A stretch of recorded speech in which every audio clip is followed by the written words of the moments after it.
Salama, habari yako?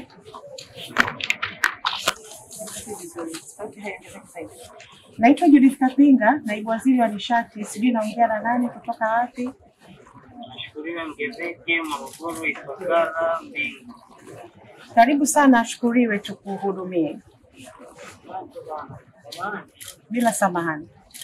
Mimi bwana, kwenye mpango wa umeme sika nyumbani kwangu inafika moja. Sasa nilikuwa nataka kupata Aha, umeshafanya maombi ya kwamba umeme? Nimeshafanya, lakini niliambiwa nisubiri mpaka mpango ukamilika na mpango ukishaanza kufungiwa.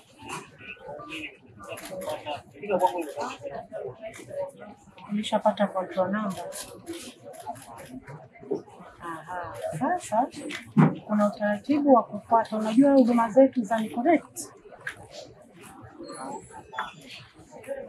Aha, sawa. Sasa unahitajika kwanza kufanya maombi na kupata taratibu mpaka utakapofika kwenye kupata control number, na kisha baada ya hapo tutaweza kuendelea.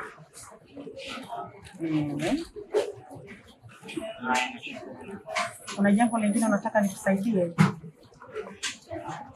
Asante sana Ashukuriwe, karibu tena. Asante. Naibu Waziri wa Nishati Mheshimiwa Judith Kapinga leo Machi 12, 2025 amezindua namba mpya ya huduma kwa wateja mchongo 180 itakayotumiwa na wateja bure bila malipo ili kupata huduma mbalimbali kupitia kituo cha miito ya simu cha Shirika la Umeme Tanzania, yani TANESCO. Uzinduzi wa namba hii mpya 180 yenye lengo la kuhakikisha kwamba kila Mtanzania anaweza kupiga simu muda wowote na kupata huduma kutoka TANESCO bila kukatwa pesa ya salio kwenye simu yake, na hii ndiyo azma ya serikali ya awamu ya 6 katika kuhakikisha tunawahudumia Watanzania kwa urahisi na viwango bora vya utoaji wa huduma. Kituo kinaweza kupokea simu wa wastani wa simu takriban 15,000 kwa siku, lakini simu zilizowahi kuingia kwa wiki ziliwahi kufikia simu 50,000 kwa siku mpaka kufikia mwezi Julai 2024.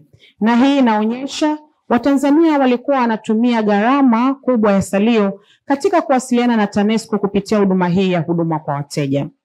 Pamoja na hayo, changamoto zingine imekuwa ikiwepo kukumbuka kwa urahisi namba ya awali ambayo tunaitumia ya 0748550000, na hivyo kuwafanya baadhi ya wateja kushindwa kutoa taarifa kwa TANESCO, kwanza kwa kutokuikumbuka namba kwa urahisi ama kukosa salio kwenye simu. Matumizi ya namba hii ya bure ya 180 itawezesha pia TANESCO kuweza kujiimarisha katika kutoa huduma, kwani itatoa wigo mkubwa wa wateja kutoa taarifa, na mara taarifa hizo zinapofanyiwa kazi ndivyo shirika linapokuwa linaimarisha zaidi kujua wapi kuna changamoto na namna gani ya kukabili changamoto hizo katika kuwahudumia wateja.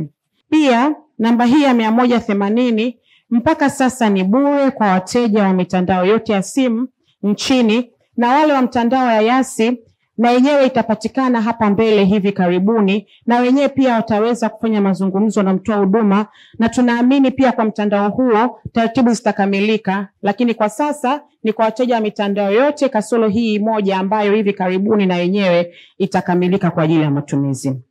Ndugu zangu, naomba niwahakikishie serikali ya awamu ya 6 inayoongozwa na Mheshimiwa Daktari Samia Suluhu Hassan na Wizara ya Nishati chini ya Mheshimiwa Naibu Waziri Mkuu na Waziri wa Nishati Mheshimiwa Dr. Doto Mashaka Biteko imekusudia Watanzania wapate umeme na huduma bora ya umeme, na kwa hili serikali imedhamiria si kwa maneno bali kwa vitendo, kwa kuhakikisha inawafikishia wananchi huduma ya umeme na kuhakikisha wananchi hawa wanasema na kutatuliwa changamoto zao kwa kupiga simu hii bure bila malipo.